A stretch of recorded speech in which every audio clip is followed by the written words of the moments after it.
Bonsoir tout le monde. Bonsoir Rémi. Comment vas-tu? Salut Bilal, ça va très bien. Et toi? Merci. Ça va très bien, merci.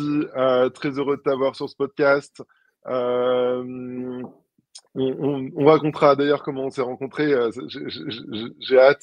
Il y a un historique assez marrant. Et, Ouais. euh, et merci de prendre le temps. C'est trop cool de t'avoir. Et j'ai hâte que nos auditeurs et notre communauté écoutent un peu ton parcours.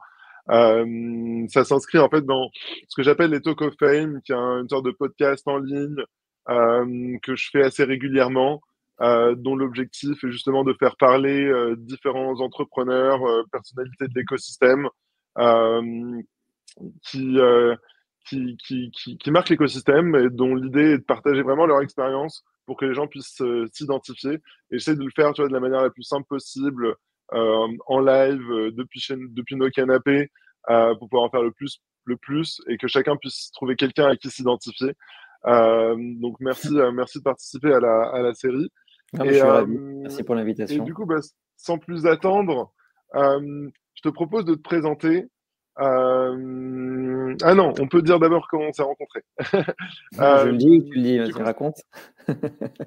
ouais, je peux raconter ma version, après tu racontes la tienne. En Ok. fait, ce qui est marrant, c'est que Rémi est venu à notre premier événement, et quand je dis notre premier événement, je parle de ma première boîte, EquiSafe, Ouais, qui était venue au lancement en juin 2019, c'est ça. dans des bureaux où il faisait très très chaud, mais qui était aussi un moment historique parce qu'on avait tokenisé la première transaction immobilière, un hôtel particulier assez fou en live.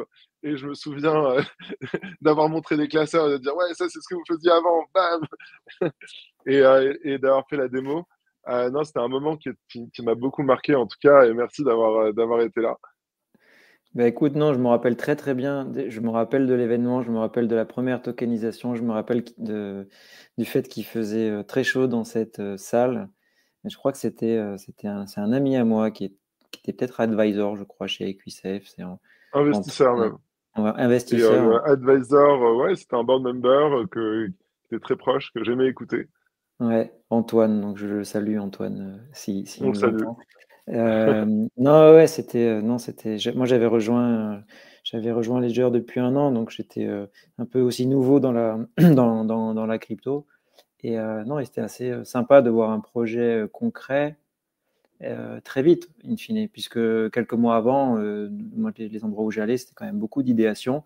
Là, il y avait vraiment un projet concret qui tokenisait un actif immobilier. Donc, c'était hyper C'est assez intéressant d'être marrant, ouais. là. Ouais, ouais, ouais. Et je pense que la deuxième fois qu'on s'est revus, c'est à Lisbonne, Ouais, l'année c'est à dernière ou Lisbonne, l'année d'avant. Et je dis, mais en fait, il y a 2 ans. c'est ça, ouais. À Après, NFC en train de Lisbonne ou déjeuner à la même comme table. ça. Ouais, ouais, ouais. Donc c'est assez Non, mais marrant. Comme le monde il est petit, mais comment ce monde est petit, mais comment tu peux pendant 2 ans les gens se se retrouvent aussi. croiser sans se voir et se retrouver comme ça. Ouais. Exactement. Bah écoute, sans plus attendre, raconte-nous un petit peu ton parcours. Moi, j'aime bien dire que c'est la version crypto de Karine Le Marchand. Donc, commence de tes zéros jusqu'à la fin de tes études, Ok, pour qu'on comprenne un petit peu vraiment ce qui a forgé le personnage. ok. Waouh, tu m'arrêtes hein, et tu me poses des questions parce que je peux partir en Vas-y. monologue là. Alors, mes zéros, je peux dire quoi? J'ai 42 ans, je suis né en 1982 à Bastia, dans une petite île avec un grand cœur qu'on appelle la Excellent. Corse. Écoute, j'ai grandi sur cette île jusqu'à mes 18 ans. J'ai grandi à la campagne, dans une maison avec un jardin, avec, enfin, je L'air sais frais pas, et l'air la mer. frais, la mer pas très loin. Euh, et c'était très sympa. Et j'ai eu une bonne enfance dans cet endroit. Et j'ai eu mon bac à 18 ans. Et à 18 ans, je suis parti à Marseille. À Marseille, ouais. Et j'ai commencé à étudier la physique. En gros, j'avais eu un bac S et Mais non. la physique Je sais que je m'intéressait suis physicien beaucoup. aussi. Ah ouais? J'ai un Bah diplôme attends, de physique. parce que Ah, trop drôle. non, j'ai commencé et puis j'ai arrêté.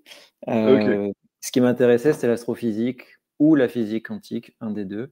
Euh, et, euh, Les et du deux coup, j'ai opposés. étudié pendant j'ai étudié pendant presque 2 semestres, quoi, 1 semestre et demi. Et puis après, en gros, je me suis dit, ok, c'est pas pour moi. Ok.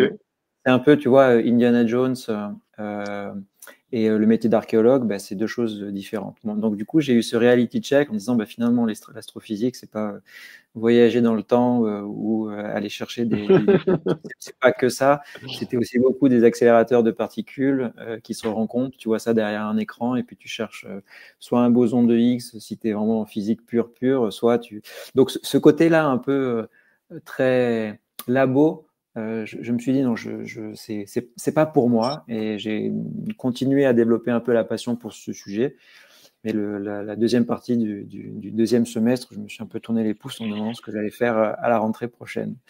Et très vite, très vite, je suis allé étudier l'économie parce que j'avais un background en maths et que du coup, l'économie m'intéressait aussi. Et puis de l'économie, je suis allé vers l'économétrie. Alors, l'économétrie, c'est des stats très appliquées pour construire des modèles prédictifs, en gros. Et puis ça m'a amené en fait, ça m'a amené à la finance. Donc j'ai fini avec un master en finance et en économétrie.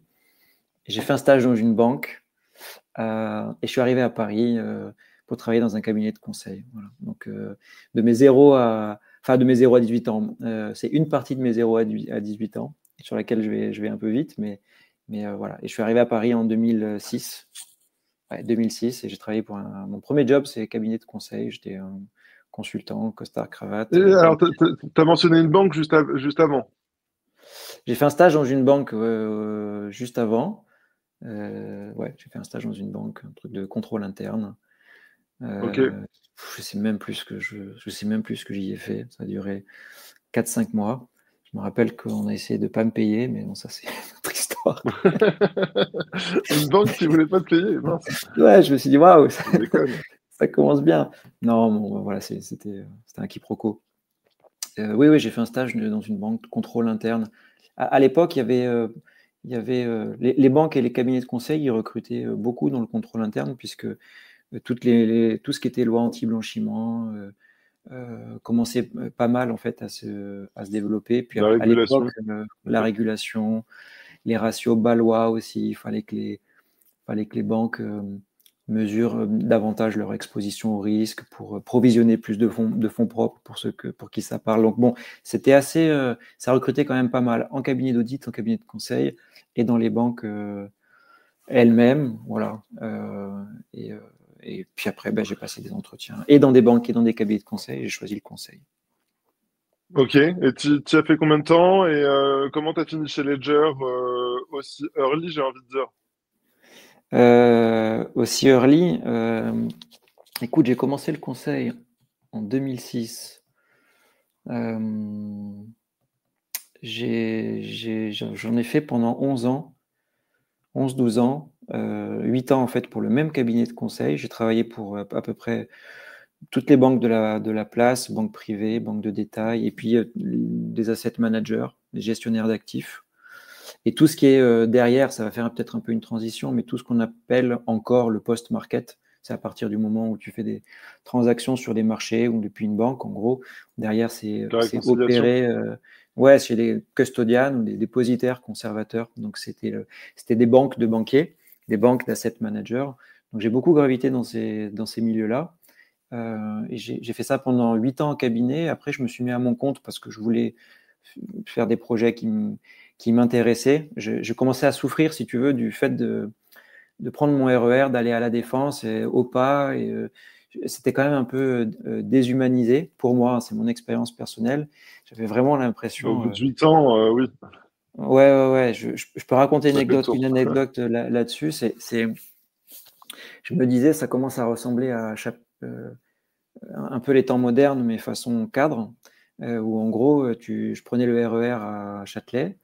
On rentrait très difficilement dans le RER. On était un peu limite La dégueulé sur le sardinière. quai quand on arrive à la Défense. À la Défense, 2 fois sur 3, les escalators ne marchaient pas, donc c'était un peu la cohue. Puis tu arrivais, tu marchais 500 mètres, mais tous au pas, mais vraiment tout le monde en costume, tout le monde habillé pareil, avec un attaché-caisse, avec un ordinateur portable. On se dirigeait vers les tours de l'ASG, de la Société Générale. Et je me dis, non, je n'ai plus envie de faire ça. Et la blague, c'est que quand tu arrives dans les tours, au bout, en fait, tu as des différents immeubles avec des ascenseurs. Et en fait, ce sont des batteries d'ascenseurs. Et ils n'avaient pas pensé à changer le nom et ça s'appelait batterie. Et j'avais, tu vois, batterie 1, batterie 2, batterie 3. J'avais vraiment l'impression, tu vois, d'être une poule dans un truc hyper industriel, tu vois, dans une batterie. Cette image-là, je Dans me une suis dit, ok, en fait, machinerie. ouais, c'était vraiment. Je renie pas ces années, mais j'étais plus heureux et j'avais l'impression vraiment d'être dans un truc qui m'aspirait, quoi. La banque, le Ok. costume, quelque chose de pas entrepreneurial. Bon, voilà. Certains, ils sont encore très heureux et puis je suis content pour eux, mais moi, ça me correspondait plus. Je me suis mis à mon compte. Ça me permettait de choisir mes projets. Je l'ai fait, j'avais quand même déjà 7-8 ans d'expérience, donc j'avais un bon réseau. Et puis, passer 3 ans, 4 ans comme ça, je traînais un peu chez les custodians. Puis j'entends parler de blockchain, et puis moi, j'avais envie de changer. J'avais envie de quelque chose de nouveau. Je cherchais quelque chose qui soit un peu entrepreneurial, où je cherchais une nouvelle technologie de laquelle j'allais pouvoir m'inspirer, sur laquelle j'allais pouvoir monter en compétences, soit pour apporter plus de valeur à mes clients qui étaient des banques, soit simplement pour découvrir autre chose. Donc là, on est en 2017. À Paris, ça parle, tu as des meet-up un peu partout. Ça parle de 2 choses, machine learning, intelligence artificielle, et ça parle blockchain. Et la blockchain, c'est le truc qui va disrupter les banques, mais pas que, tout, le monde. Et chez les custodians, pas trop dans les banques, mais ça commence à parler de registres décentralisés, de se dire. Et donc, ça fait un peu d'idéation. Et je me dis, OK, je vais creuser ce sujet. Et puis, l'intelligence artificielle, le machine learning, c'est très vite repris par des boîtes qui font des chatbots. Et le truc ne m'intéresse pas trop, 2017. Et il y a un autre Ouais. tournant, c'est que 2017, tu as aussi des meet-up où tout le monde vient pour dire, moi j'ai fait mes études, je veux pas rentrer, je veux pas être trader à la Société Générale, je veux pas travailler pour un cabinet de strat ou de conseil, ni pour une belle marque corporate, etc. Je veux monter ma boîte. Donc je sais pas s'il y avait The Family à l'époque, mais il y avait plein de trucs comme ça. Moi, si tu Bien veux, je me sûr. retrouve je veux plus faire de conseils, ou en tout cas, je suis en panne. J'ai plus envie de travailler pour des trucs très corporate. Je veux quelque chose de plus agile. Je veux me sortir mon étiquette de consultant en banque France costume. Et donc, la croisée de la blockchain, des meet-up, etc., de l'entrepreneuriat, je me dis, faut que je sois dans ce wagon-là. J'achète de la crypto en avril 2017 pour mieux comprendre ce que c'est la blockchain. Je lis le white paper de Bitcoin. Et là, je dis, OK, enfin, je comprends pas tout de suite, mais je dis, OK, il se passe un truc, j'y vais. Et puis, progressivement, l'été passe. Et puis, en septembre, ça commence à être un peu la folie. Tout le monde parle de plus en Le plus premier de bull run. blockchain. Tout le monde, ouais, parle de plus en plus de crypto. Tu es sur des échanges qui bug parce que tu veux passer des ordres. Je me rappelle des matinées où, au lieu d'aller bosser, je fais un ordre, ça monte. C'était la première fois que je faisais des trades, hein. Puis c'est génial, et puis d'un coup ça descend, j'ai peur, je revends, et puis ça remonte, je rachète, et au final, il est 11h30, je ne suis pas allé bosser, tu vois. Je me rappelle cette petite bulle qui démarrait, et puis après la mayonnaise prend, et puis je me dis, ok, c'est pas que de la spéculation, il y a quelque chose aussi de très tech, de très disruptif, de très révolutionnaire, et je me dis, faut que je sois faut que je sois dans ce train. Comment je fais en fait pour entrer dans ce train, quoi? C'est Toi qui à quelle avais, gare je vais? toi qui avais un background en économétrie, t'avais pas saisi l'histoire de la rareté et tout? Pas tout de suite, pas tout de suite. Je voyais vraiment ça sous l'angle techno. J'ai Ok. vraiment d'abord euh, vu la partie techno décentralisée en fait des blockchains, mais j'avais même pas encore. J'ai acheté du Bitcoin, j'avais pas encore lu le white paper, tu vois. Ok. C'est quelques mois plus tard que j'ai compris en fait ce que ça voulait être, pas ce que ça allait être, parce que sinon j'aurais investi beaucoup plus. Mais ça m'a pris du temps avant d'avoir la vraie compréhension de ce que ça représentait. Puis après, j'ai raccroché, si tu veux, aussi avec mon background d'économie, et puis l'histoire de la monnaie, et puis l'inflation, Et et puis comment tu tombes sur Ledger? Ledger. La première fois que je vois Ledger, c'est une pub qui arrive sur une bannière sur un côté. Je ne sais pas si c'est en faisant une recherche Google, ou je ne sais pas si c'est sur Kraken directement, je ne me rappelle plus. Et je me dis, c'est quoi ce truc? Je vois la boîte, je comprends ce que c'est un hardware wallet. Je pense qu'à ce même moment, ils sont en rupture de stock. Donc ça parle un peu de Ledger qui met du temps à, je crois que c'est Ok, quelque à livrer. part, ouais, à livrer. Enfin, la petite histoire, parce que je l'ai su après, c'est ils avaient forecast, ils avaient prévu peut-être de vendre 100 000 clés en 2017. Ils ont eu un carnet de commandes qui a explosé. Ils se sont retrouvés avec plus d'un million de clés à produire, de ventes à honorer. Tu vois. Et donc Ledger est arrivé comme ça. Et je me suis dit, je me rappelle me lever dans mon ancien salon, enfin me lever et dire, OK, je me donne 3 à 6 mois max pour être dans une boîte. Même si c'est dans un cabinet qui fait l'idéation, c'est pas ce que je recherchais, mais il faut que je me rapproche du sujet blockchain, crypto, quel que soit en fait l'angle. Il faut que je sois dans ce truc là, Ok. parce que je sentais que au-delà de la spéculation, il y allait avoir de l'attraction. Je me disais, ok, la bulle Internet, j'étais trop jeune pour être dans une boîte, tu vois, qui monte un site en ligne ou un truc e-commerce, ou enfin, peu importe. Mais je me disais, ce virage-là, je ne vais pas le louper, et j'y voyais plein de vertus. Je voyais le côté entrepreneurial, même si je rejoins Ledger après, mais qui restait un cadre hyper entrepreneurial comparé au paquebot un peu de la banque dans laquelle j'avais gravité, le côté Ils étaient international, combien à ce moment-là quand t'arrives? 70, 80. Ok. 70, Il y 80, avait ouais. déjà Jean-Michel Paillon, Il y avait Jean-Michel Paillon, effectivement, ouais. Thomas Il France y était encore avait là? Thomas France était encore là, il était à San Francisco, il était encore dans la boîte. Tu avais forcément t'avais Nicolas Baca, tu avais Éric Larchevêque, tu avais d'autres associés de fondateurs qui sont plus là aujourd'hui. Et c'était une boîte encore à taille humaine, qui venait de faire une série B. Et ça grouillait de tous les côtés, quoi. Et moi, j'arrive comme project manager en février 2018. Quoi. Ok, excellent. Excellent. Et D'ailleurs, on a reçu Nicolas Baca, Jean-Michel Paillon, Éric Larchevêque. ouais, j'ai Euh, vu. Ouais. et du coup, raconte-nous l'évolution de ton rôle au sein de Ledger et qu'est-ce que ça t'a appris sur l'écosystème crypto, la crypto. Ben, euh, ce que je peux, ce que je peux dire, c'est que, enfin, ce que je peux dire pour finir à la limite l'anecdote, c'est que Ledger, c'était mon top. Il y avait 10 boîtes dans lesquelles je voulais être. Et Ledger, c'était la number one. Peut-être qu'après, tu avais un cabinet de conseil strat qui s'appelait Stratum. Je sais pas si ça existe encore. Enfin, je m'étais fait une liste Hmm. et je m'étais dit, C'est là où était Nicolas Julia de Sora. ok, bah oui, ouais, ouais. Et je me suis dit, bah, ok, je fais le max. Et puis, ils avaient besoin d'un project manager. Moi, j'étais en mission sur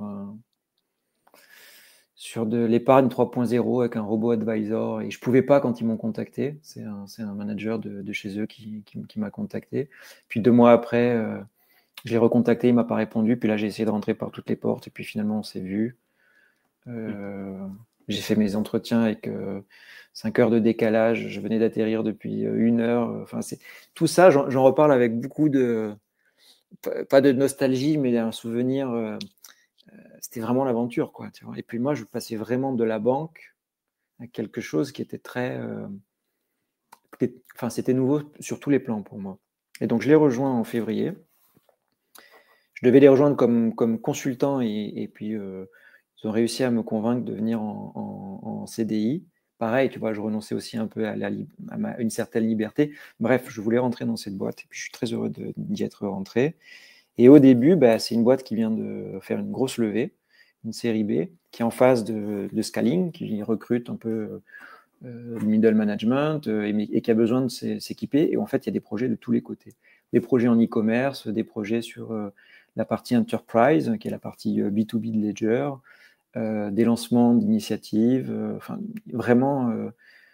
Et donc, moi, je les rejoins comme project manager, et je me retrouve à coordonner des petits et des gros projets. Et qu'est-ce que je peux dire là-dessus? Et en fait, c'est un rafraîchissement quotidien, permanent et pas mal aussi d'enjeux, mais tu peux tout faire. Tu es vraiment dans la phase où, pendant que quelqu'un va chercher son écran à la Fnac, toi, tu montes un support et tu discutes avec Zendesk pour avoir plus de licences, tu mets en place des process, tu t'appelles, comment elle s'appelle cette boîte qui faisait du call, de la VO, une boîte qui est devenue, je pense, unicorn, une boîte française, hein, un truc de Aircall. Aircall. Tu es là en train de discuter avec l'équipe d'Aircall pour dire bon bah on a besoin de lignes de téléphone. Enfin, tout est à faire et c'est absolument génial. Énorme.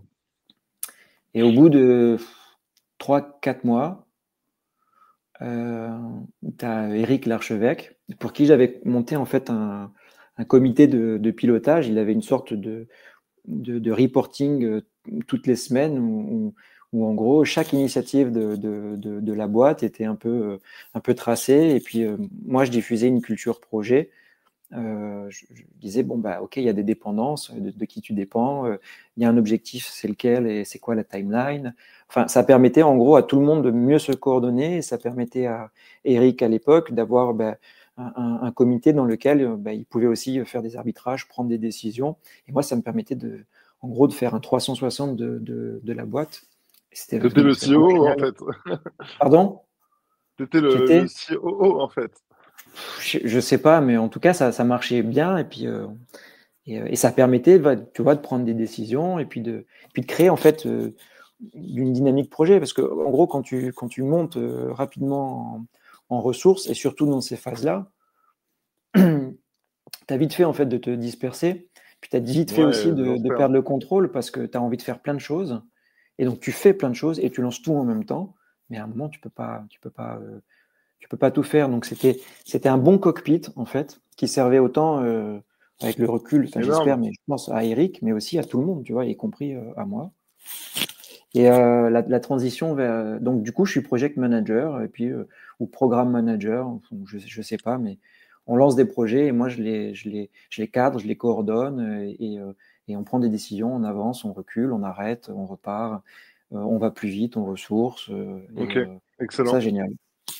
Et au bout de 4-5 mois, je me rappelle plus. Ouais, 5, je sais pas. Il y a Eric qui me convoque. Enfin, qui me convoque. Tu vois, il me dit ouais, ok, faut que je te parle d'un truc. Je dis ok. Et il me présente NanoX, le projet, Ledger NanoX. Donc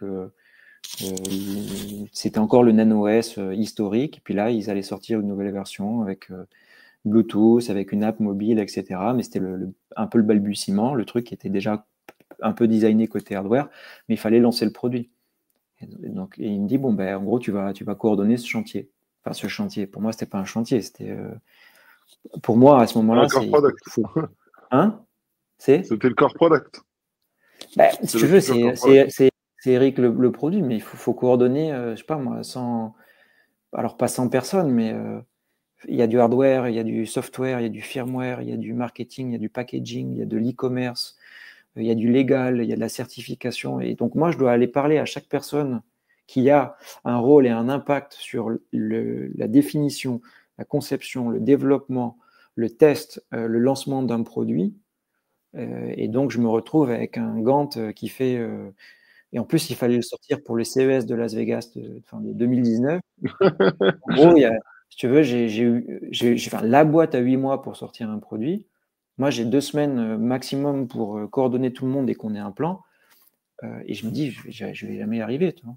Et, c'était une montagne pour moi. Et en même temps, c'était une opportunité de dingue. Et donc, à partir de ce moment-là, 80% de mon taf, c'est faire en sorte qu'on sorte le Ledger NanoX on time avec toutes les features et à aller faire chier, pardonne-moi le terme, mais à aller faire chier Nico et Olivier, qui était un des associés, tu vois, pour que le firmware, tu vois, enfin, quand est-ce que vous livrez, quand est-ce qu'il y a telle feature pour qu'on puisse la tester. Bon, et puis moi, j'arrive, Nico, c'est un des fondateurs, tu vois, donc au début, tu arrives avec des pinces, puis après, tu arrives avec un délai, puis enfin, bon, tous ces trucs-là, c'est ce que tu peux, tout le monde fait ce qu'il peut. Ouais. Puis personne s'occupe du packaging, tu vois, il faut faire le packaging. Donc je me retrouve à faire du pilotage transverse. Et après, j'ai la main dans le cambouis dans plein de chantiers, la UI, le packaging, qu'est-ce que tu mets dedans, combien de langues. Tu vois, il y a des choses où tu dois appuyer sur le Énorme. bouton. Tu dois appuyer sur le Mais du bouton coup, ils pour. faisaient quoi, les autres? T'étais le Bah, CEO, là. les autres, ils faisaient. Les autres, en fait, moi, je les aidais Les à autres se en dessous coordonner. de toi, les autres au-dessus de toi. C'est plus un chef d'orchestre. En gros, c'est eux qui faisaient, tu vois. Parce que le job d'un project manager, c'est pas de, c'est pas de faire, c'est de faire en sorte que ça se fasse, tu vois. Enfin, en tout cas, moi, Oui, c'est non, comme ça évidemment, évidemment. Non, mais comme ça que je.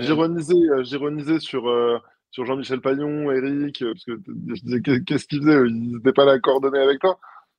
Bah, si, mais Eric, tu vois, il est CEO d'une boîte qui vient de lever 80 millions il y a énormément de recrutement à faire. Il y a énormément, la dimension Ok, il était sur le managériale recrutement.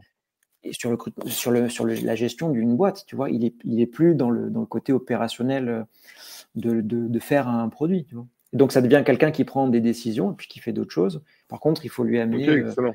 matière à prendre des décisions. Puis Jean-Michel, à l'époque, je pense que je me rappelle plus, mais Jean-Michel, pardonne-moi si tu écoutes, mais je pense qu'il est aux finances, tu vois aussi. Et je pense qu'il y a un CFO sourcé, mais il est. Et puis ah non, Jean-Michel, il est sur le Vault, sur Ledger Enterprise, Ok. il est sur la partie B2B. Tu vois, il y a une joint venture qui se fait avec une boîte qui s'appelle Cominu, qui est une banque. Nomura? Ouais, Je pense que Nomura, et Nomura. donc la JV s'appelle Cominu, je pense, hein. Ouais, c'est ça, Euh, ouais. ouais. Et donc, bah, lui, il est en train de bosser sur ça Ok. pour que Il ça était sur marche, les tu autres vois. produits, ok. Ouais. Ok, ok. Donc, donc tout ça pour dire quoi? Tout ça pour dire que ça devient une aventure hyper. C'était déjà excitant, mais là, ça Excellent. devient hyper excitant avec un enjeu d'être prêt à Las Vegas début janvier en disant on a un nouveau produit, on a une app mobile, on a des apps qui tournent dessus, c'est fonctionnel et tout est fait, quoi. Et du coup, vous avez réussi à être dans les temps? Non. Il m'avait On, semblé on- avoir Ouais, entendu parler de l'histoire. si je disais oui, ce serait un mensonge. On l'a annoncé le 6 ou le 7 janvier à Las Vegas. C'était fou, c'était génial. Et on a envoyé les premières unités fin avril ou début mai, ou quelque part en mai. Ok. Donc Ouais, 4 mois et c'était demi, 5 rapide. mois. Ouais. Et c'était rapide. Bah, on l'a quand même annoncé en janvier et on a livré en 5, mais on a annoncé une pre-sale et, euh, et c'est ça, on l'a livré 5 mois après. Et après, on a honoré tout Ok. le carnet de commandes Ouais. et on l'a annoncé en début du bear market en plus. Ah mince. Et tu vois, c'est ça qui est. Quand tu fais du hardware, ça te prend entre 12 et 24 mois selon la complexité du hardware. Donc, tu as un lead time qui est le temps que ça va te prendre. Et il y a toujours des surprises. Ouais. Et pas souvent des bonnes surprises, en fait.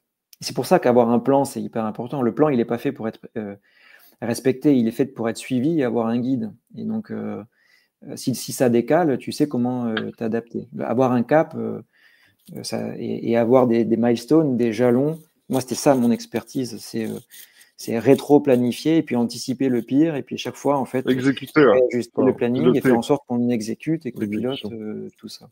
Mais tu as un lead Mais, time qui est incompressible et qui peut déraper. Et après, tu as le time to market. Tu peux être prêt trop tôt. En général, bon là, mais tu peux aussi être prêt après, trop plus tard. tard que prévu, quoi. Donc quand tu arrives et que tu lances un produit et que 2 mois après, c'est le bear market, il est entériné, bah, tu es super content de l'avoir Dur. lancé, mais tu récoltes pas tout de suite les Ouais. fruits, le succès en fait que tu attends, quoi. Et donc, Alors, c'est mon début chez Ledger, quoi. Un an très intense à sortir le Nano X. ok. Et après, c'est l'année suivante? Et après, l'année suivante, je sais plus quand, je me rappelle plus exactement, mais Eric me réinvite en réunion et il me propose ou il me dit, je sais plus, non, enfin il me propose de prendre la direction des produits. Donc là, en fait, presque overnight, presque du jour au lendemain, je passe d'un monde dans lequel je suis très à l'aise, c'est-à-dire gérer en fait des projets, peu importe la complexité, la taille, la longueur, l'envergure, le budget, le nombre de personnes, ça me plaît, à gérer des produits. Et c'est pas du tout le même métier. Et donc, je réfléchis, je lui en parle, je lui dis, bon, bah, Pourquoi ok, c'est pas le même métier? parce que parce que gérer un produit, tu définis en fait ce que le produit doit faire pour quels utilisateurs et en respectant en fait les objectifs business d'une boîte. Tu as un produit qui apporte une solution à un problème qui existe, sécuriser des clés privées dans un environnement hostile, on va dire, avec des piratages, des hacks, des pertes, etc. Tu as des utilisateurs en face qui sont contents ou pas et qui veulent que le produit évolue. Et en fait, c'est ça que tu dois capter. Et puis à côté, tu as une boîte qui fait du hardware et tu dois faire évoluer ses produits et pour répondre à une demande d'utilisateur, mais aussi parce qu'il faut les vendre, quoi. Donc, tu as le business d'un côté, tu as l'utilisateur de l'autre, toi, tu es entre les deux. Après, tu as les ingénieurs, le design. Bon, là, tu vois, je ne vais pas faire un cours de... Si, enfin, c'est du product management. Toi, tu es la charnière en tout ça, mais ce qui t'intéresse, c'est délivrer de la valeur à l'utilisateur et faire en sorte que les objectifs business de la boîte soient atteints. Le job Ok. il n'y a pas de notion de timeline dans ça. En tout cas, il y est moins. Quand tu annonces un nouveau produit et qu'en interne, tu te donnes un objectif de le sortir à 2 ans, il y a une timeline. Mais en général, quand tu fais du produit, même classique, software, tu sais que tu veux sortir de la valeur cette année, tu t'organises en cycle pour délivrer de la valeur progressivement, mais ton job de product, c'est aller livrer le plus de valeur possible au plus d'utilisateurs possible. Il n'y a pas Ok, ok. forcément Donc quand tu disais directeur de produits, c'était sur tous les produits software de Ledger. software et hardware. Et ce que je faisais avant, Software et hardware, ok. ouais, Ok. après, je me suis concentré plus sur le hardware. Ok. Alors avant, peu importe que ce soit un produit soft ou un produit hardware comme le Nano X, ou mettre en place un support client avec tous les outils qu'il faut, ou un call pour la partie B2B parce qu'ils étaient en clientèle avec je sais pas moi, des sociétés de gestion aux US, en Asie, peu importe. Le métier de project manager, c'est respecter un timing. Tu t'en fous à la fin, limite, que le produit que tu livres, en tant que project manager, hein, ta commande, ça doit livrer à ce moment-là, coordonne pour que ce soit livré à ce moment-là. Si ce que tu livres, finalement, ça ne se vend pas ou ça ne fait pas plaisir à l'utilisateur, c'est presque secondaire. Ton job, c'est gérer un projet. Ok. C'est pas apporter de la valeur au client. Et donc, quand tu passes du projet au produit, en fait, tu dois t'orienter sur la valeur que tu apportes au client et pas sur les délais en fait que tu respectes. Et Ok. faire ce Ok. Ok. shift-là, quand tu l'as jamais fait, Très clair. moi, je vais commencer à le faire avec le Nano X. Mais bref, tu vois, donc il me propose ça, je suis très ravi. Je suis là en train de dire, c'est chaud. Donc, bah, Eric, il me dit, bah, de toute façon, je reste là je reste là, quoi. Donc, je fais un transfert progressif et je dis, ouais, ok, banco. Si tu veux, j'ai confiance dans le produit, j'adore le produit, j'ai confiance dans la boîte, j'ai confiance dans Eric. Et je dis, ok, j'y vais, c'est une super opportunité.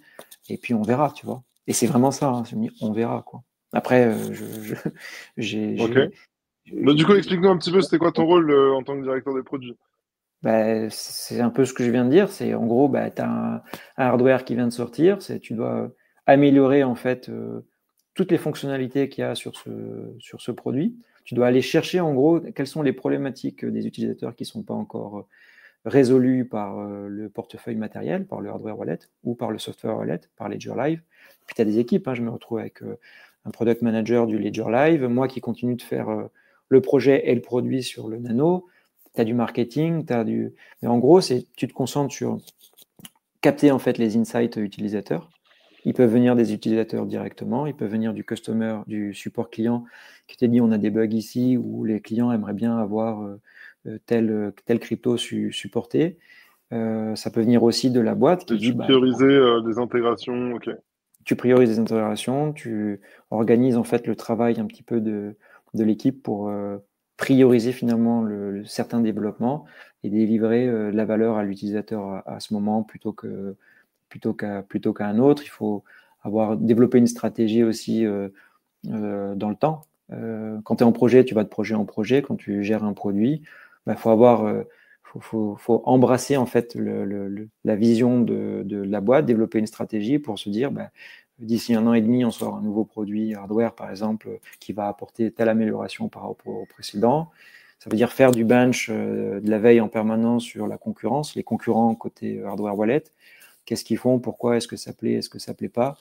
Et puis au début, j'avais et le software et le hardware, et puis progressivement, on a scindé en fait les activités, et moi je me suis concentré plus qu'ensuite sur le hardware. Donc tu as eu en 4-5 ans des améliorations sur le Nano X et son packaging, tu as eu le Nano S Plus qui est sorti, qui est en remplacement du Nano S, qui est un produit qui devenait obsolète. Donc tu dois aussi en fait gérer ça. Puis après il y a eu le travail de fond pour sortir Stax. Tu vois, il y a 1 an et demi, 2 ans. Après, bon, le produit a eu du retard. Puis tu as eu des initiatives de produits internes qui sont jamais sortis aussi.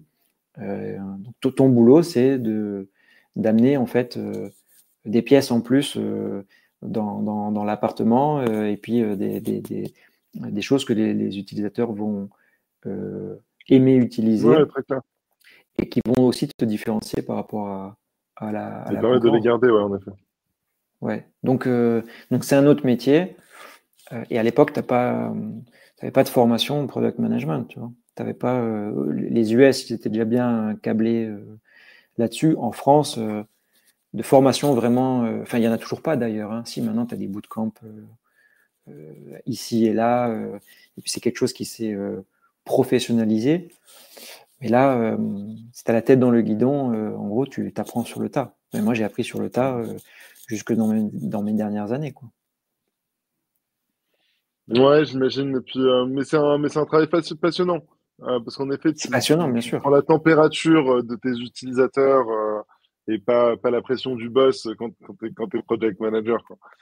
Ouais. Bon, là, la vérité, c'est que tu prends les deux. Hein. Parce que quand tu fais du hardware aussi, quand tu es une boîte dont le revenu est drivé par le La vente hardware, de produits, quoi. bah ouais, de produits physiques, tu vois, c'est un hardware, ça coûte des millions à développer.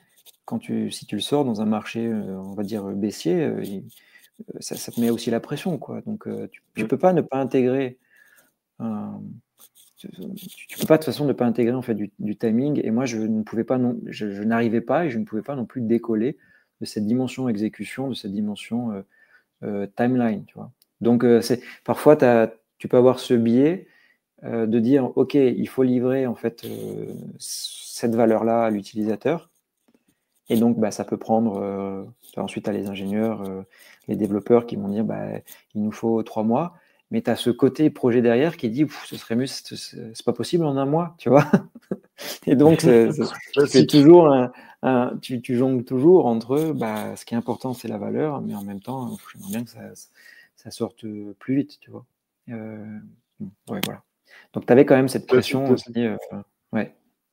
Du coup, tout ton travail chez Ledger, tu l'as décrit de manière très opérationnelle. En fait, quelle vision de la crypto t'as développée au fur et à mesure de ces années?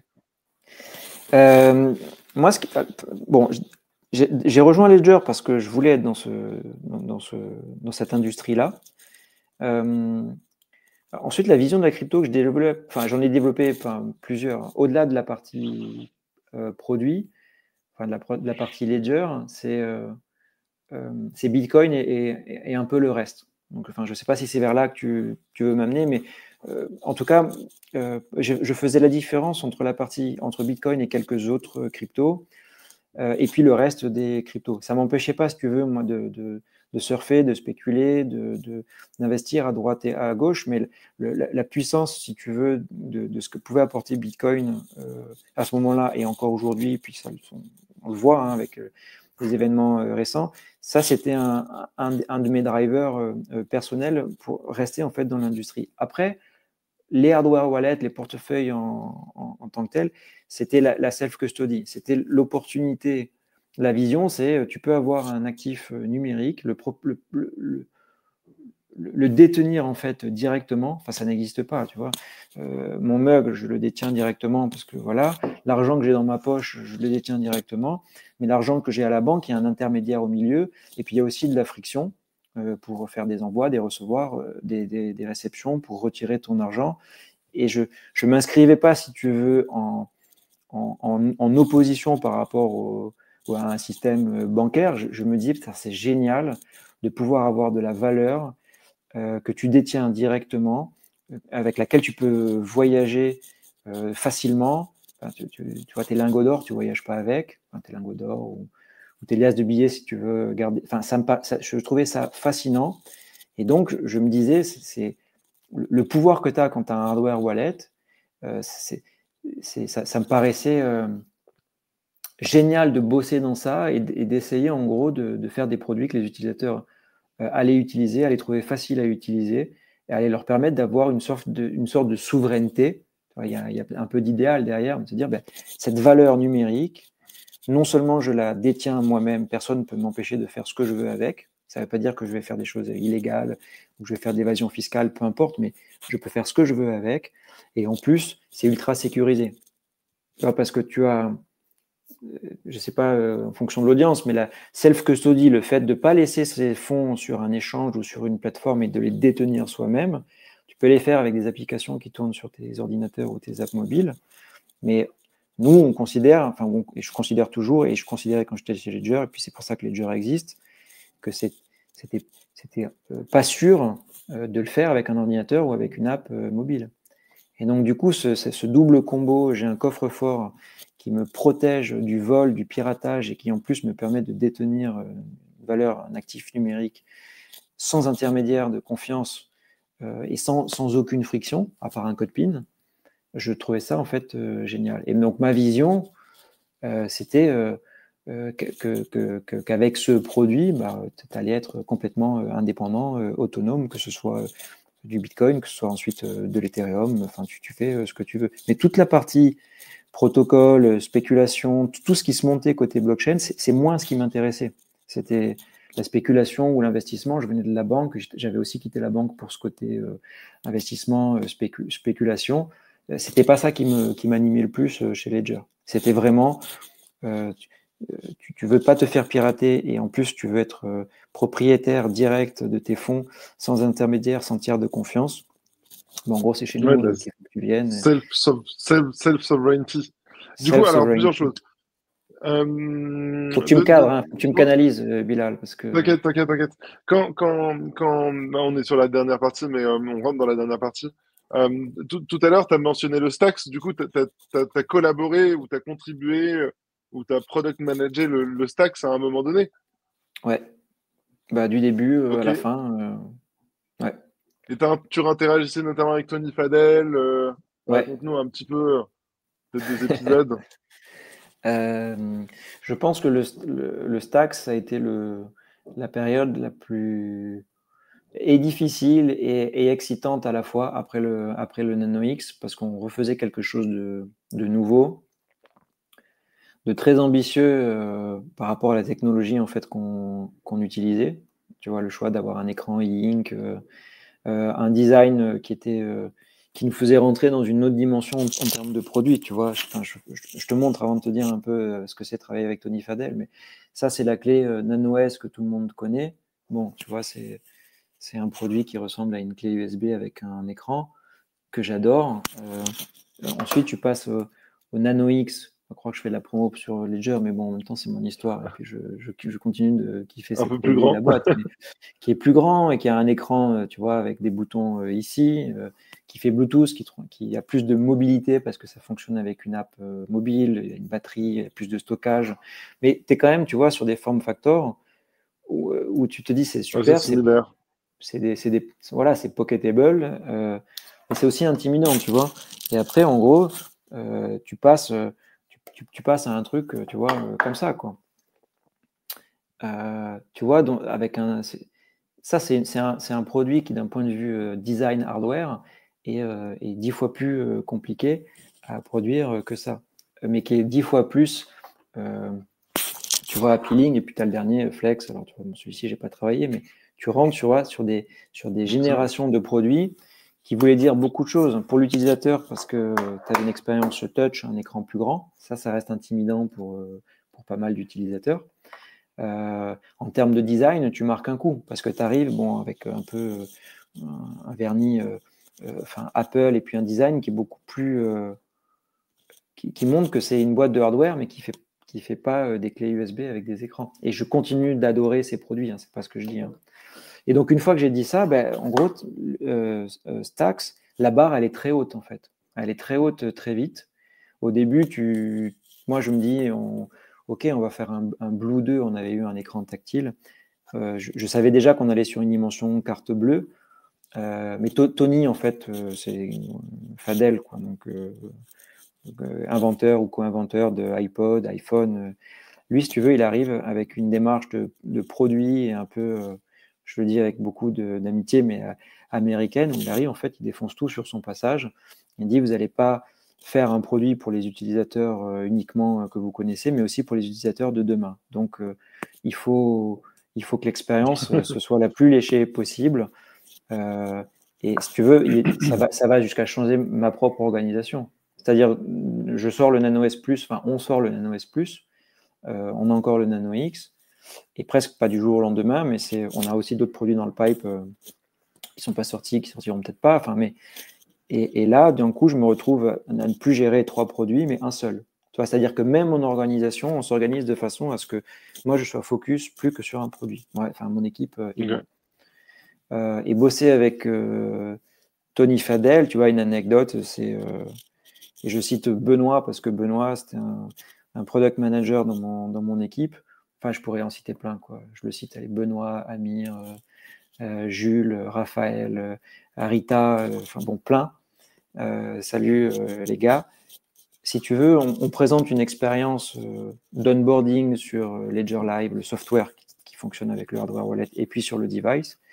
Et puis, il nous dit, moi, je veux l'expérience cible maximale pour les utilisateurs de demain au mur dans 48 heures. Ouais, c'est ça, en fait, une des expériences avec Tony. Et là, en gros, tu te dis, comment je fais, quoi? Eh ben, tu le fais. Ça veut dire que tu te fais des nocturnes, et puis 48 heures après, c'est un exemple, hein, il revient, et puis sur ton mur, tu as toute l'expérience de A à Z, et là, tu peux commencer à discuter. OK, est-ce que ça, c'est cohérent? Est-ce que là, j'ai de la friction? Est-ce que ça paraît peut-être normal pour plein de product managers, mais nous, ça nous a vraiment secoué et ça nous a poussé dans nos retranchements, dans nos habitudes de product manager sur du produit embarqué, connecté.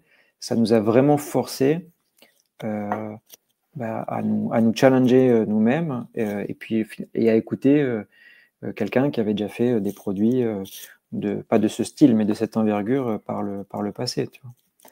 Et donc, c'est une anecdote ou en tout cas une histoire Donc, parmi d'autres. il vous poussait vers le haut. Ouais, C'est ça que tu sous-entends, quoi. il nous poussait vers le haut et il nous poussait dans nos retranchements. Et c'était Ouais, il vous tirait vers le haut. assez stimulant, ouais. Et après, voilà, c'était vraiment. Ouais, puis, ouais, il y avait des discussions qui étaient moins des discussions. Parfois, tu vois, c'est allons-y, allons-y, quoi. Même si on n'est pas sûr d'atterrir sur ce point-là, ou sur cet autre, allons-y, quoi.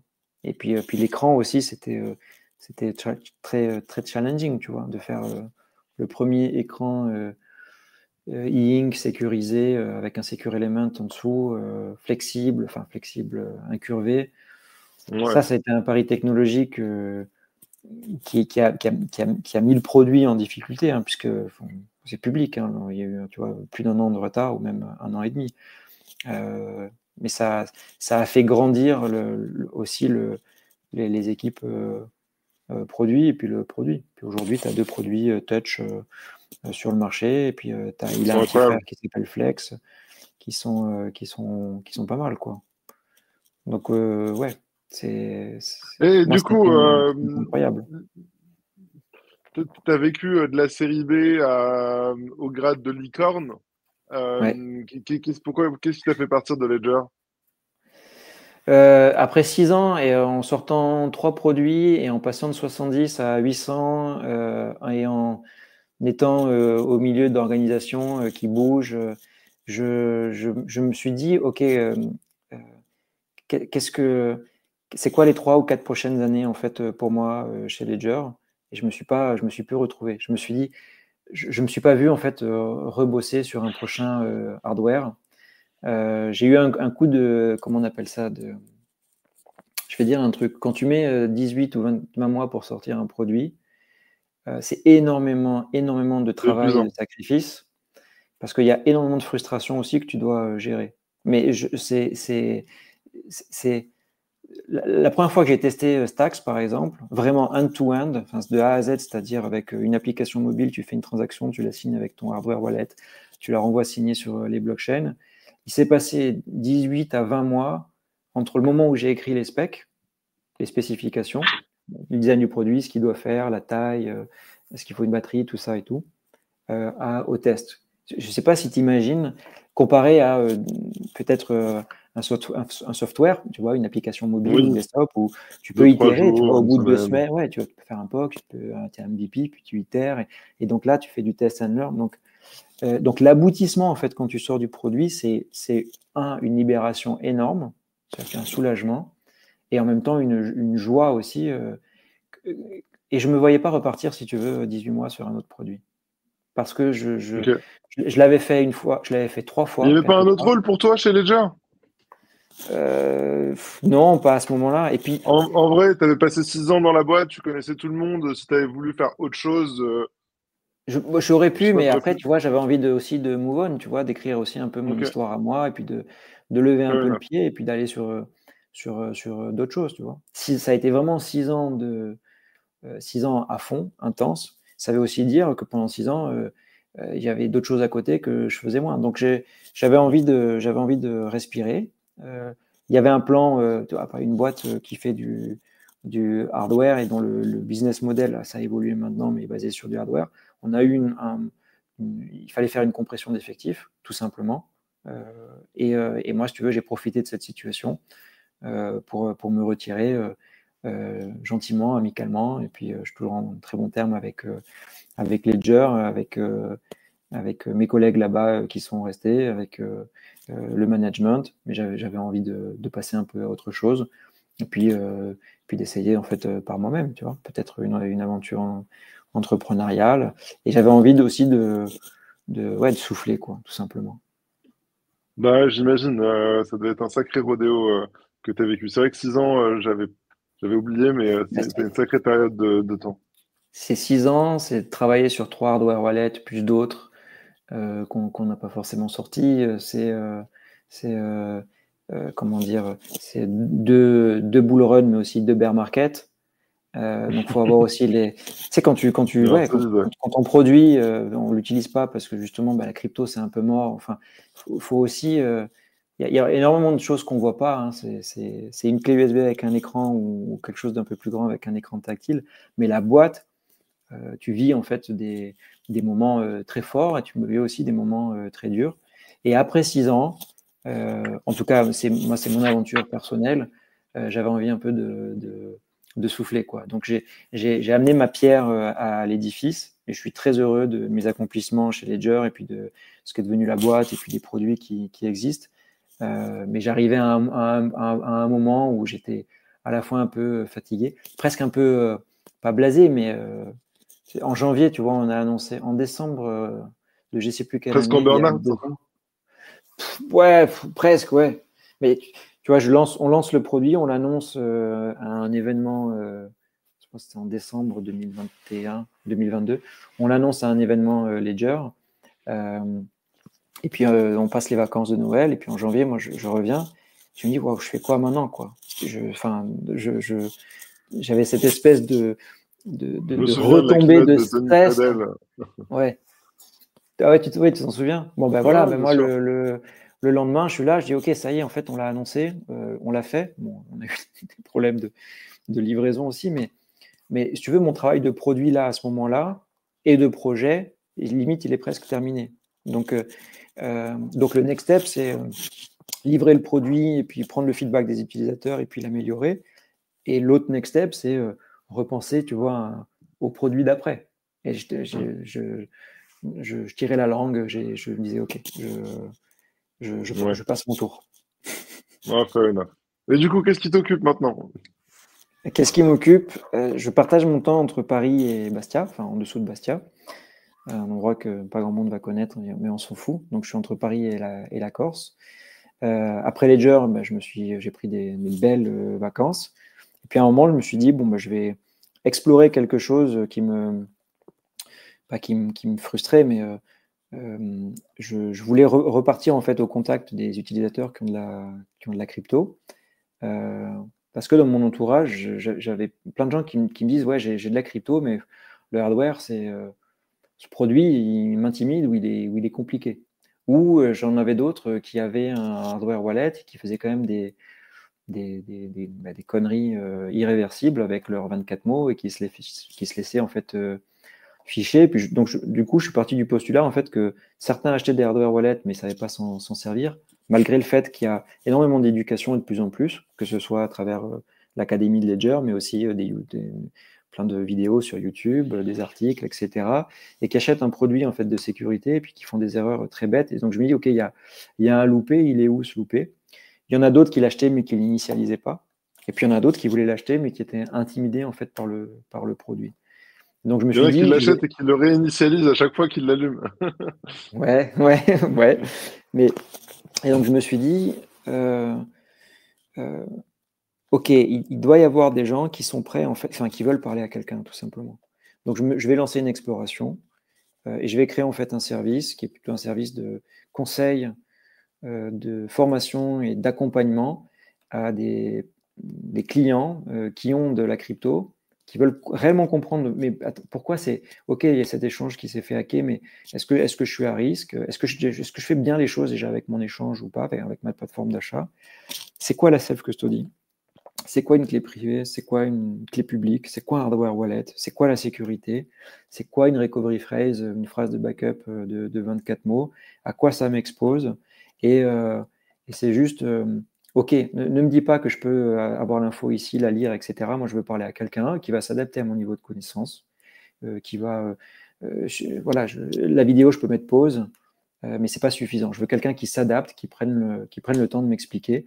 Donc, je voulais remettre en fait une relation entre un problème et une solution qui est un hardware wallet. Et puis, il y a d'autres solutions pour protéger ces cryptos. Hein. C'est pas blanc ou noir, c'est pas ou exchange ou hardware wallet. Ça peut être un bout des deux. Et puis, même si tu es sur un échange, bah, il y a quand même des choses à faire que beaucoup ne font pas et ils perdent leur argent connement.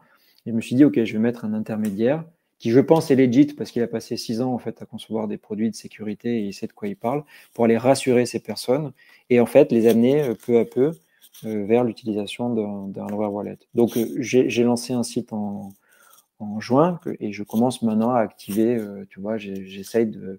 Je te remercie de nouveau de me donner la parole ce soir à ce Je t'en petit prie. enfin, webinar, mais j'essaye de parler en fait de self-custody de façon simple, d'autogarde ou de façon simple, de démystifier un peu ce que c'est un hardware wallet pour des particuliers qui veulent aller un peu plus vite dans leur compréhension de c'est quoi les enjeux de sécurité quand ils ont de la crypto, pourquoi un hardware wallet c'est potentiellement complexe à maîtriser, mais une fois que tu as passé 2-3 heures avec moi, par exemple, c'est beaucoup plus facile et puis tu sais quoi faire.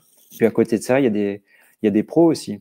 Tu as des avocats, des notaires, des conseillers financiers, C'est ce même que des j'allais family dire, te office demander, ouais. qui sont, qui sont un peu aux fraises, qui sont un peu encore. C'est normal parce qu'ils ont des clients de plus en plus qui leur disent ok, mais moi j'ai de la crypto, je cherche un avocat fiscaliste qui va m'aider. Alors, tu as des avocats fiscalistes spécialisés crypto qui se sont développés sur la crypto, mais tu en as d'autres qui veulent comprendre c'est quoi la self-custody, c'est quoi un hardware wallet, c'est quoi 24 mots, des Et au notaires niveau des aussi, entreprises, des ouais, c'est entreprises. vrai que les notaires, beaucoup, ouais. Ouais, Bah, des les notaires, entreprises, vous accompagnez. les notaires, tu vois, juste pour cette partie-là, dans 10-15 ans, ils vont avoir des tas de personnes qui seront restées en fait en auto-garde, qui conserveront leur actif et qui auront une phrase de backup de 24 mots. qui vont venir les voir en disant voilà, s'il m'arrive quelque chose, je veux que ma femme ou mes enfants ils récupèrent ce secret et je veux que la confidentialité de ce secret elle Ouais, c'est soit un gros préservée. sujet, ça. Et c'est passionnant, tu vois, le setup que tu peux mettre en place avec un notaire et une banque, par exemple, même si on va dire, certains diront, mais crypto, pourquoi je vais mettre pas ma clé, mais mes 24 mots à la banque, mais il n'empêche qu'il y a des gens qui sont pas au fait de ça, il y a des professions qui sont pas au fait de ça et qui ont besoin d'être formés. Et donc c'est ce que je fais aussi avec ce site. Donc une partie de mon temps, elle est à essayer de développer cette activité. Et une autre partie de mon temps, j'ai des projets perso aussi encore.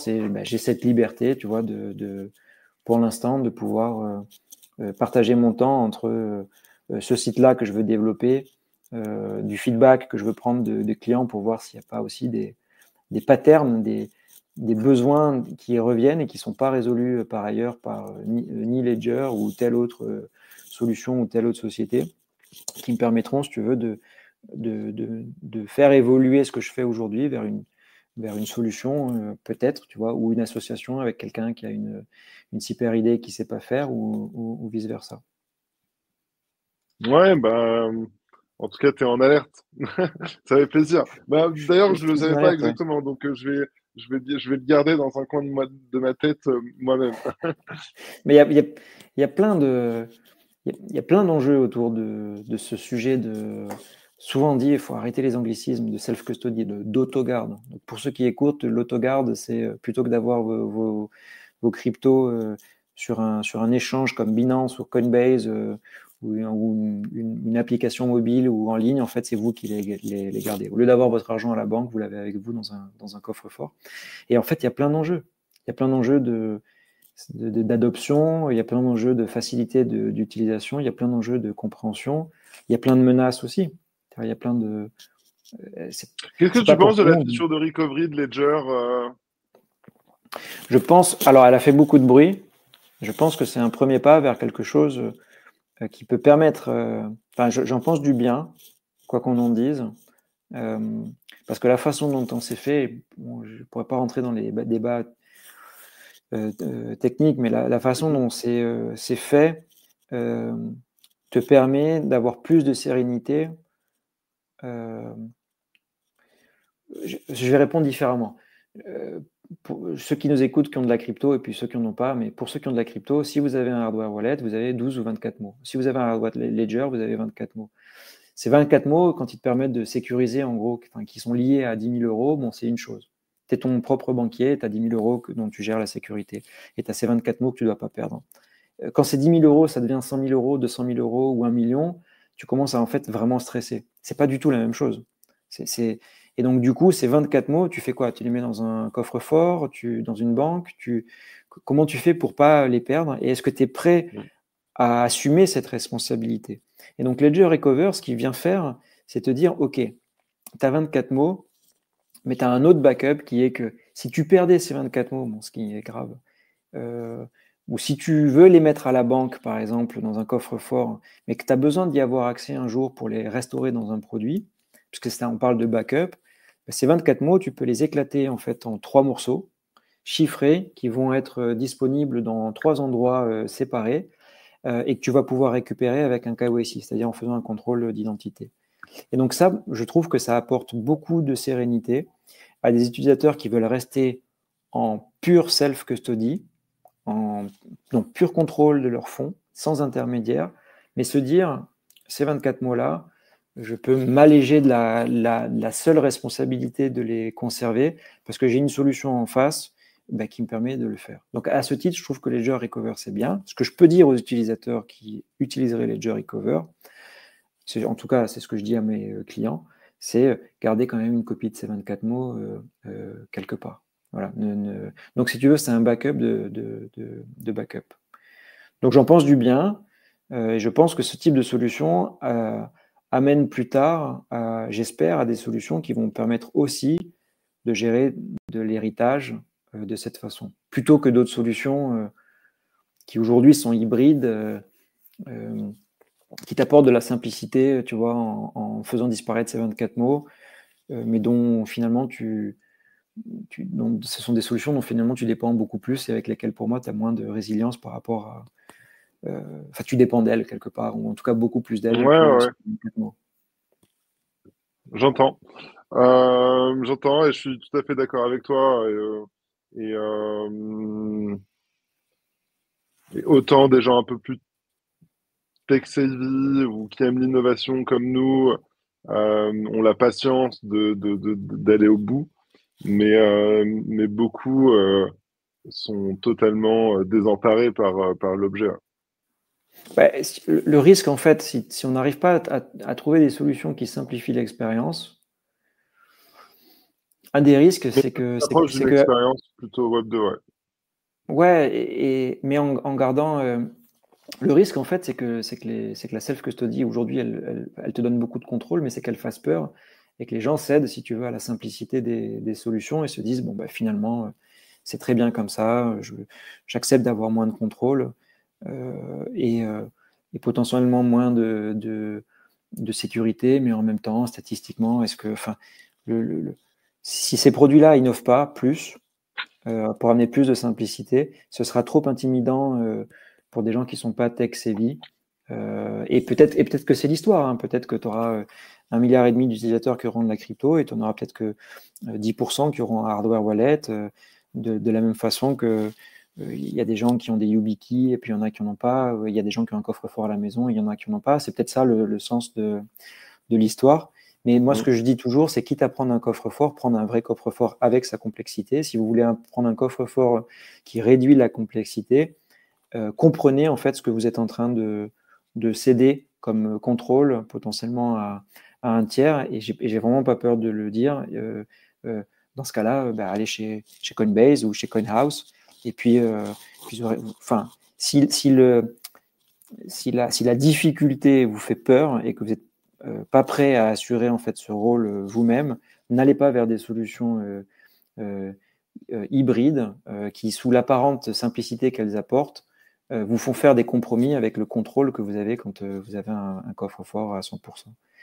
N'allez pas sur je sais pas jusqu'où je peux parler de ça, Bilal, tu vois, mais pour moi c'est important parce que euh, tu vas avoir un écran qui te permet de. Faut pas oublier d'où ça vient en fait. Hein. Il y a l'idéal de se dire j'ai le contrôle sur un actif numérique, mais derrière c'est de la sécurité, il y a énormément de piratage. Avoir un écran de vérification, c'est hyper important. Parce que si tu Mm. fais confiance uniquement à ton ordinateur portable ou à ton téléphone mobile et l'application qui tourne dessus, pour lorsque tu envoies, je sais rien moi, 10 000 Satoshi ou 0,5 Bitcoin à quelqu'un, si tu ne fais confiance qu'à l'écran de ton ordinateur ou à ton mobile, c'est prouvé et reprouvé et re-reprouvé que, en gros, et c'est même pas Ledger qui le dit, c'est Bien d'autres sûr. experts en sécurité qui n'ont même pas attaqué ces produits-là. Euh, en fait, tu peux très bien en fait, être malwaré et puis envoyer une transaction beaucoup plus C'est une surprise importante d'attaque en à plus, une ouais. adresse.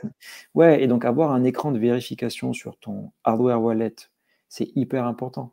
Et donc, ouais, il y a des produits, et tant pis, peut-être qu'ils mettront des commentaires. Oui, il y a des produits qui simplifient l'expérience. Tu n'as pas d'écran, tu n'as pas 24 mots, mais tu as, un backup quand même. C'est génial, mais si tu comprends pas en fait comment ça fonctionne et que tu dépends du coup de ton fournisseur beaucoup plus que si tu as un ledger ou un trésor. Et moi, c'est ça que j'essaye d'expliquer, de vulgariser.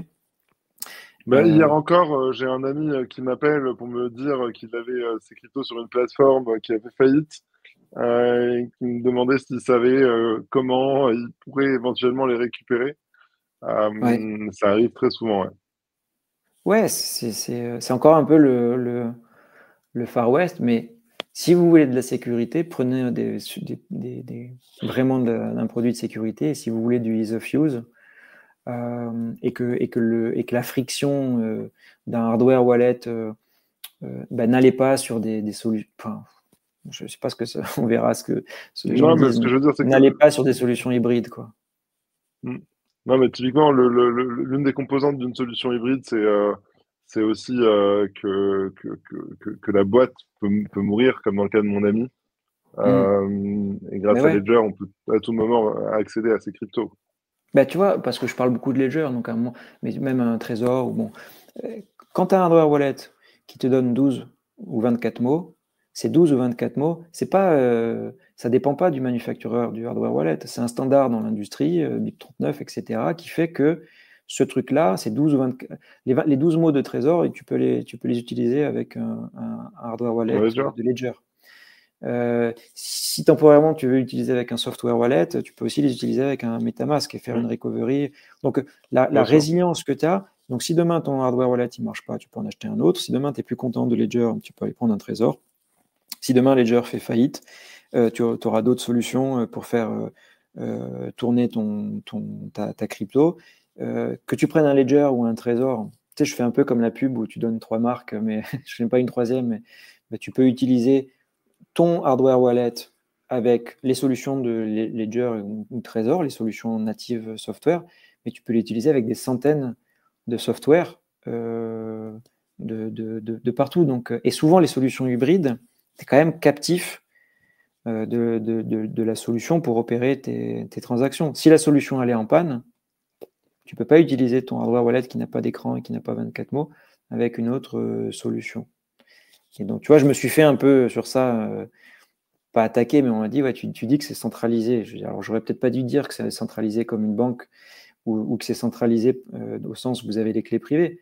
Mais à partir du moment où il n'y a qu'un outil avec lequel tu peux faire tes transactions, je considère que tu dépends trop en fait d'un tiers pour opérer tes transactions, et c'est pas ce que je conseille à mes clients, quoi. Ok, très clair, très clair, très clair. Ok, on arrive sur la fin de l'entretien. Toi qui recommences entre guillemets l'entrepreneuriat, vu que tu restes sur du conseil, euh, quel conseil tu donnes aux entrepreneurs, que tu donnerais aux entrepreneurs, à la jeune génération d'entrepreneurs? C'est assez marrant d'ailleurs, je vois toute une nouvelle génération d'entrepreneurs, ça me vieillit. C'est vrai, ouais. Écoute, qu'est-ce que je donne je sais pas, allez-y, quoi. Si vous avez, aux jeunes entrepreneurs, parce que moi je suis un vieux entrepreneur, enfin un vieux entrepreneur. Aux jeunes entrepreneurs, je dirais exactement ce que j'ai entendu en 2017 quand c'était la Startup Nation. C'est euh, si vous avez une idée de boîte à la sortie d'école, à la sortie de la fac, à la sortie de, Avant le diplôme. non, alors peut-être pas. Bon, enfin, si, après, je veux dire, oui, il suffit pas d'être. Enfin, ça, pour être entrepreneur, il ne faut pas forcément avoir de diplôme. Enfin, lancez-vous, essayez, parce que vous apprendrez énormément de vos erreurs en étant entrepreneur, et vous aurez peut-être du succès très, très rapidement. Maintenez un équilibre aussi dans votre vie privée, quel que soit l'âge que vous avez. C'est génial de tout mettre dans sa boîte, de mettre toute son énergie, mais à un moment, il faut quand même avoir des soupapes. Enfin, tu me fais parler comme un daron, là. Non, arrête. Enfin, entourez-vous. Ayez pas peur de pitcher des idées, ayez pas peur de parler de votre idée. Je dis la même chose, et je suis plus jeune que toi. Ouais, Là, je donc, te ai passé pour un daron. ouais, là, ouais, grave. Non, voilà, et puis prenez du plaisir. Cherchez l'expérience et pas l'argent. Je pense, ça c'est un truc, je l'entends pas beaucoup. C'est quand tu entreprends, ou même quand tu commences, enfin même si tu es, même en commençant en salarié, hein, c'est le capital expérience, ça n'a pas de prix, et ce qui vous permettra de valoriser en fait soit un salaire plus élevé demain, soit un succès ou une boîte comment dire, qui a un impact demain. Allez pas chercher en fait des choses qui vous sécurisent, allez plutôt chercher à multiplier les expériences, à apprendre, à faire des erreurs, à bouger. Comme moi, quand j'ai commencé en fait comme salarié, si tu bougeais tous les 2 ans, en fait, les RH, ils pensaient que tu avais un problème. Je Oui, caricature, hein. clairement. Et en fait, c'est une erreur. Si au bout de 2 ans, tu bouges parce que tu as atteint tes objectifs et que tu as bien accompagné le sujet sur lequel tu étais, c'est C'est fini. Tu vois le naturel. management ou ah ouais, tu nous lâches. Ben non, en fait, j'ai apporté ce que je voulais. Soit j'évolue chez vous, soit j'ai pas envie et je vais ailleurs et je le fais bien. Et il faut multiplier en fait ces expériences. Ça se fait multiplier ton réseau. Ça et je pense qu'on paye beaucoup plus facilement. Je parle pas d'argent, hein, mais l'expérience que le statut parce que tu as fait 5 ans dans tel cabinet et que tu as un super salaire et après tu t'endors sur ça et puis après tu es prisonnier de ça et puis après tu restes dans le bateau et tu vas pas sur le voilier, quoi. Non, mais tout à fait d'accord avec toi, avec la prise d'initiative, la quête d'expérience. Ouais, C'est des très très bons conseils. ouais. Vaut mieux. Et puis, n'ayez pas peur de dire des conneries aussi. J'avais lu quelque chose dans un livre, c'était euh, euh, celui qui pose une question peut être bête 5 minutes, celui qui en pose pas, il va rester bête toute sa vie. En fait, Exactement. Ah ouais, très bien dit, euh, allez-y, quoi. Voilà. clairement. Bah, sur ces belles paroles, merci beaucoup Rémi de nous avoir accordé plus d'une heure. C'était super enrichissant. Je te souhaite plein de réussite dans ta nouvelle aventure et peut-être tes nouvelles aventures. Si je peux aider, évidemment, n'hésite pas et au plaisir de te revoir rapidement. Bah écoute, merci à toi. Et puis on peut reprendre la discussion pour d'autres choses, pourquoi pas plus tard. Clairement. Ça À marche. très Merci vite. Bilal. Merci tout le monde. Merci Bye bye. tout le monde. Salut.